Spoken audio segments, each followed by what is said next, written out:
أعوذ بالله من الشيطان الرجيم.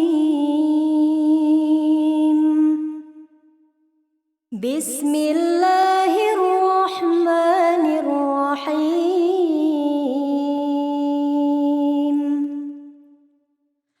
قل يا أيها الكافرون لا أعبد ما تعبدون